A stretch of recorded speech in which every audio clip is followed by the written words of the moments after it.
boleh tengok lah proses kita buat easy pembasmi lipas dalaman kereta tanpa menggunakan aircon. Nampak dalam tu macam berjerebu, berkabus. Inilah proses untuk kita buat easy pembasmi lipas tanpa aircon. Sebab cara ni lebih mujarab bila korang buat time malam. Apa saya kata lebih mujarab time malam? Sebab buat time malam, kita biarkan dia selama satu malam, so dia punya hamburan ni akan buat circulation dalam kereta korang. Kereta ni condition dia memang teruk korang, memang sangat-sangat teruk. Korang boleh tengok sendiri condition dia memang sangat-sangat teruk, memang sangat-sangat kotor. So cara ni lebih mujarab, lebih berkesan supaya lipas-lipas yang dalam kereta korang ni pun akan dibasmi dengan easy pembasmi lipas dalaman kereta. So, yang mana nak dapatkan easy pembasmi lipas dalaman kereta, korang boleh dapat dekat beg kuning. Sebab Mek Esa dah letak dekat beg kuning, Mek Esa dah letak combo 1, combo 2, combo 3. So, kalau korang dapatkan easy pembasmi lipas dalaman kereta, korang boleh ambil combo 2 ataupun combo 3 sebab lebih jimat, lebih berbaloi.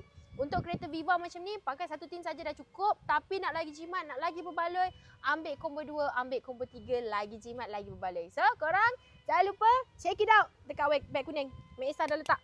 Okay, korang tengok dekat beg kuning tau.